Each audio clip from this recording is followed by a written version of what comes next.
Good morning. Welcome back to today's English literature class on The Tempest, Act 2, Scene 1. Do open your textbooks to page 37. We stopped at line 241.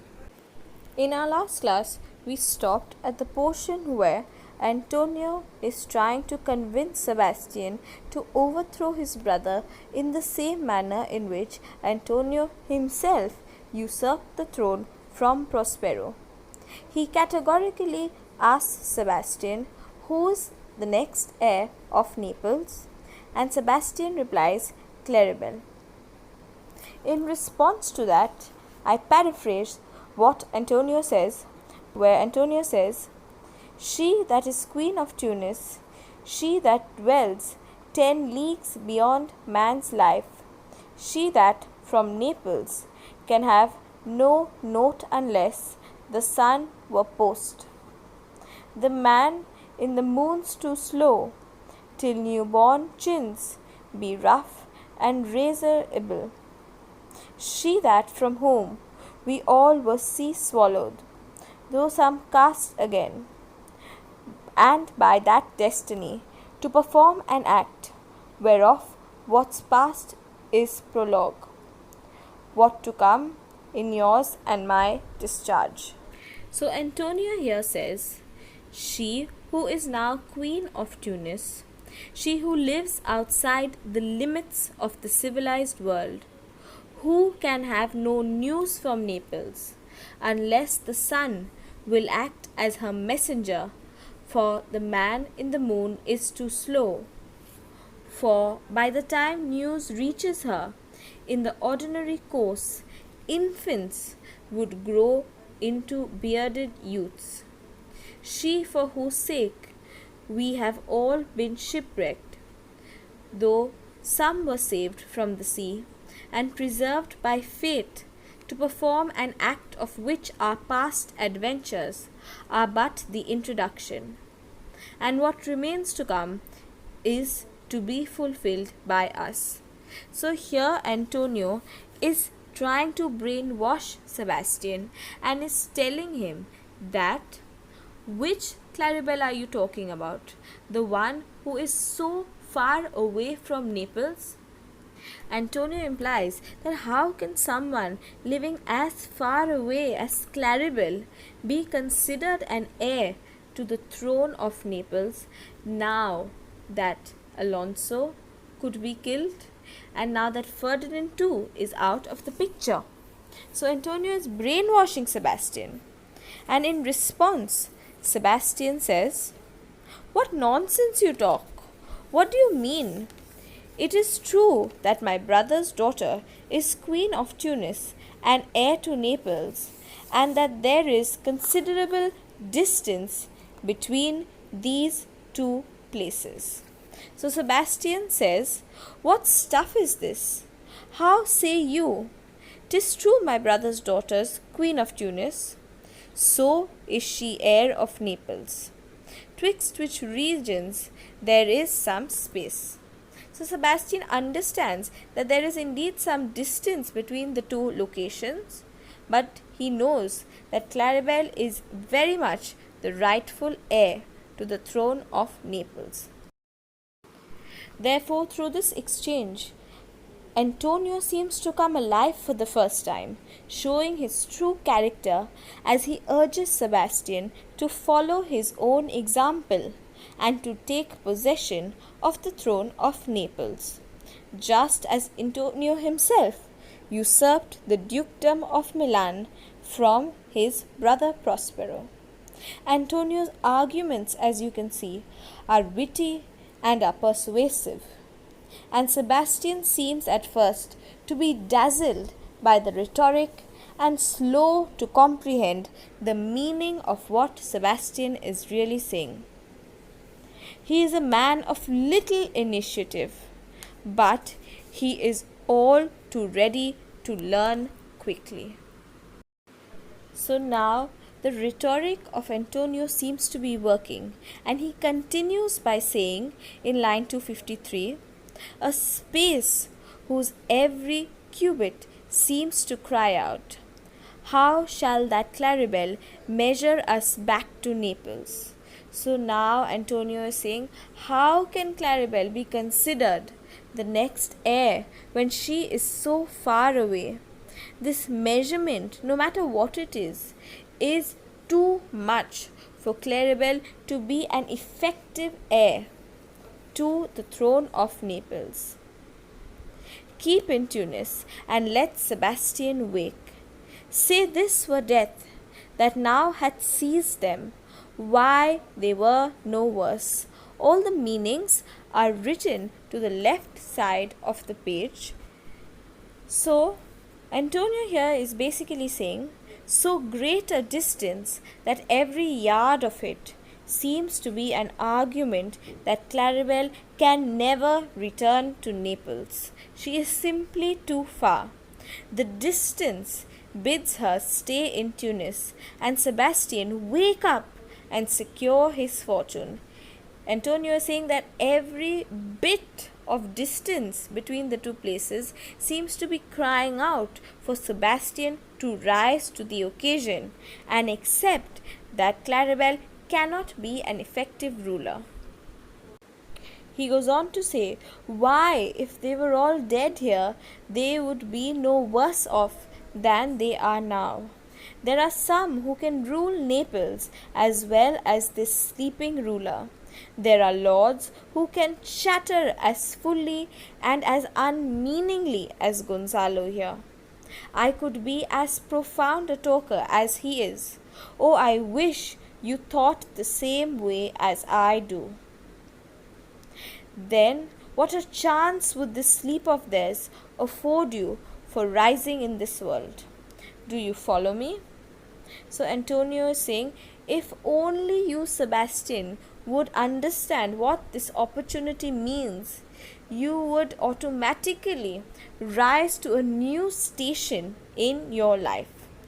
Sebastian goes on to say, I think I do. So Sebastian here is a little slow to understand, and he says, I think I do. So in line 264, Antonio says, and how does your content tender your own good fortune? So Sebastian saying, are you inclined to look favorably on your lucky chance? Are you inclined to do anything about this opportunity that now presents itself before you? Sebastian says, I remember you did supplant your brother Prospero. So Sebastian is saying, I remember you had taken up this opportunity that came your way with regard to your own brother Prospero. And Antonio replies, please mark what Antonio says in lines 267 onwards, where he says, yes, that is exactly what I did with my own brother. True, and look how well this position suits me now. It is so much nicer for me. This new station in my life suits me. My brother's servants were then my companions. Now they are my servants. So Antonio says, by taking advantage of this opportunity, he has managed to make something of himself in this world. He has managed to better himself. He has managed to climb the social ladder. But Sebastian asks a very pointed question, and he says, but for your conscience? So indeed a pointed question asked by Sebastian about the conscience, about how doing this affected his conscience. Now, do you think it really affected Antonio's conscience, given by what you understand about him so far in the text? Antonio replies, do mark this response as important and mark this entire section as important. Now I will explain line 271 onwards on page 38, where Antonio says, I don't know where my conscience is. If it were a chilblain, it would make me put on my slippers. So he says, if it were a sore on my foot or on my heel, it would make me put on my slippers. But I do not feel the presence of the God conscience in my heart. If there were 20 consciences, standing between me and the dukedom. Then they might turn into sugar and melt before they would hurt me. Here lies your brother, for the moment as lifeless as the earth he lies upon. He goes on to say, if he were what he seems now to be, that is dead, I with 3 inches of this dagger could put him asleep forever, while you, acting similarly, might send into eternal sleep this ancient creature Gonzalo, this prudent counselor, who would not be able to reproach us for our act. As for the others, they will take our instructions as readily as a cat takes milk.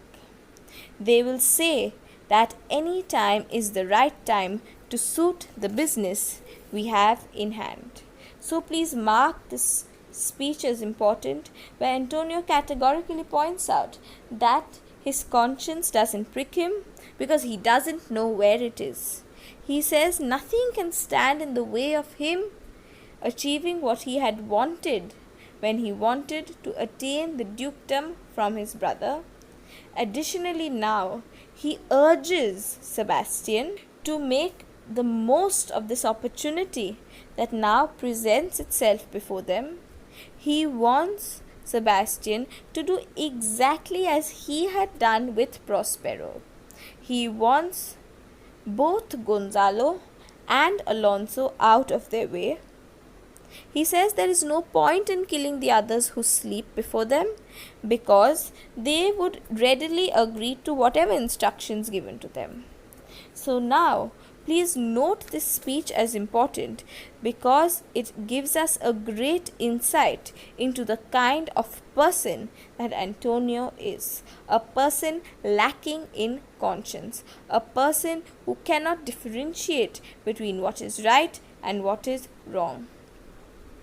So Sebastian in line 286 goes on to say, thy case, dear friend, shall be my precedent.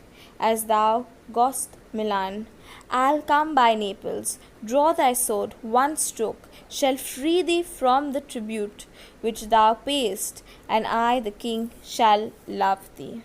So Antonio says, your experience, dear friend, shall serve as an example to me. As you got the kingdom of Milan, I shall get Naples as well. Draw your sword, and by one stroke you shall free yourself from the subsidy you pay, and I, the new king, shall be your friend. So now Sebastian has been taken in by Antonio's words.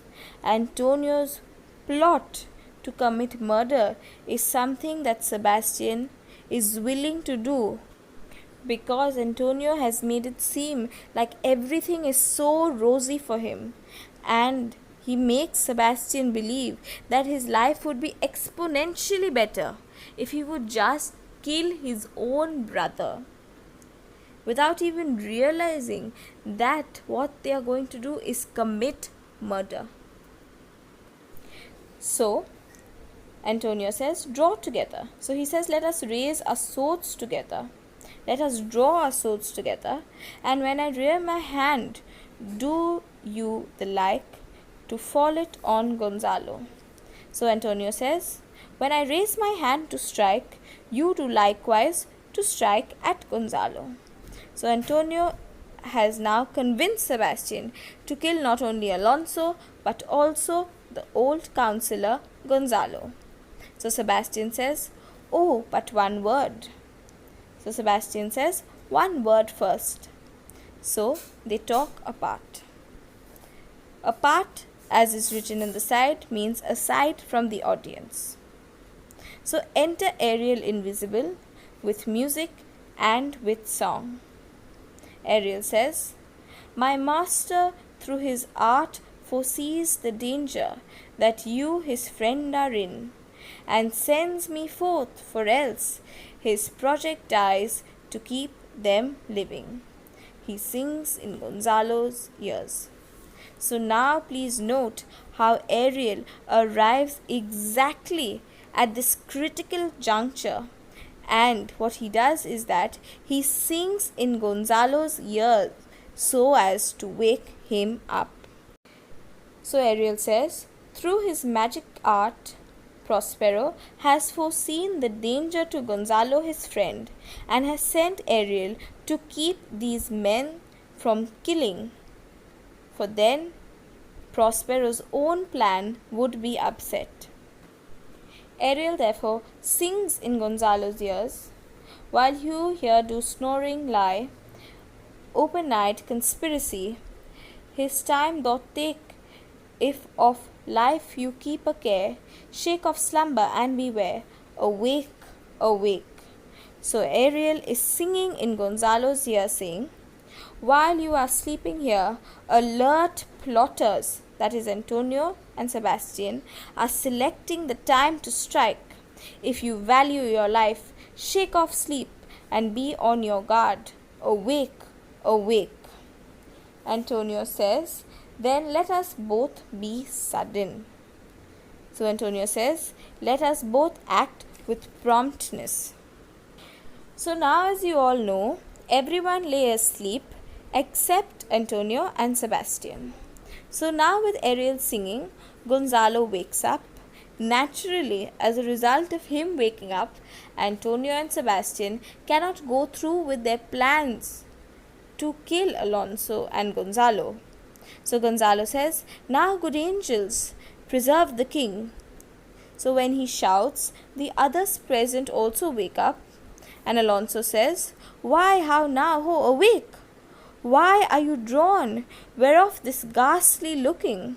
So Alonso says, why do you look so frightened? Gonzalo says, what's the matter? Sebastian says, whilst we stood here securing your repose, even now we heard a hollow burst of bellowing, like bulls, or rather lions. Didst not wake you? It struck mine ear most terribly.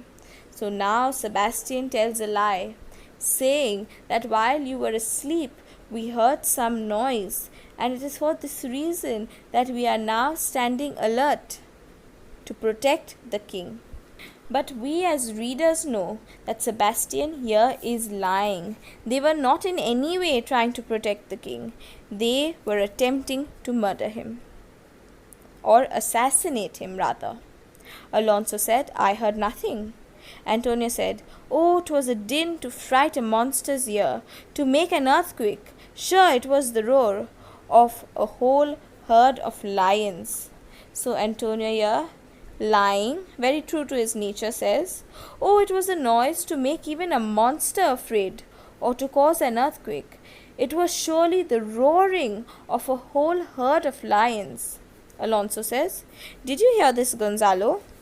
In response, in lines 311, Gonzalo says, upon mine honour, sir, I heard a humming, and that a strange one too, which did awake me.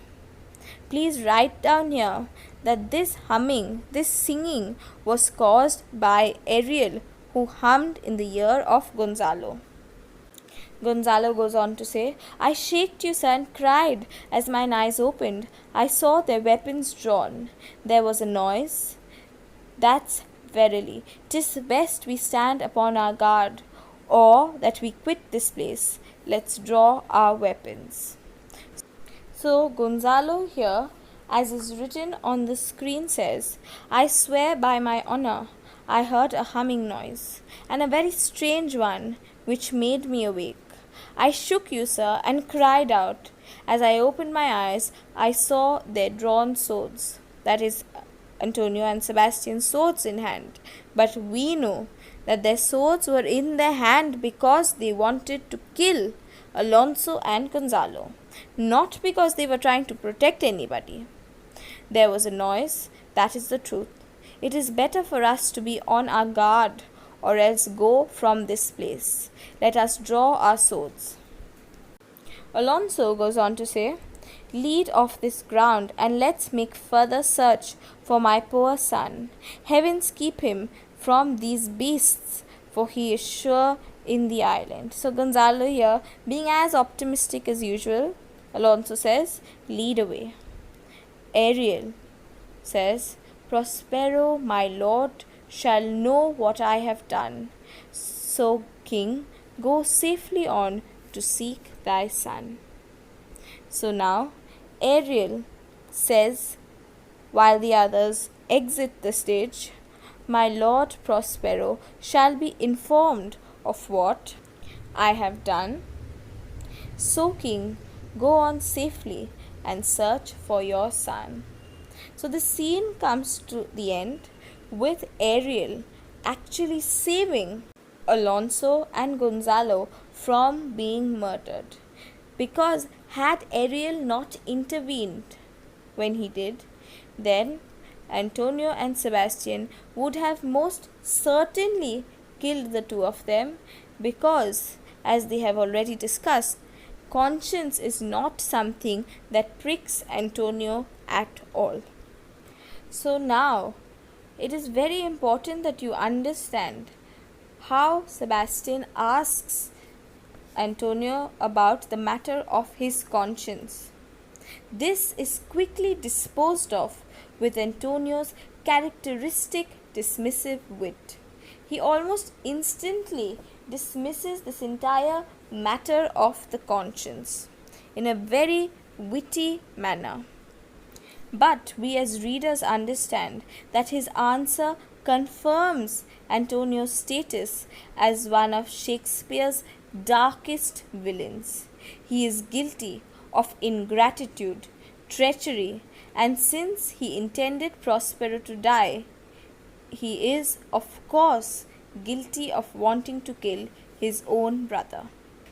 Completely lacking all moral principles, he now seeks to win another, that is Sebastian, to join him in his bad reputation.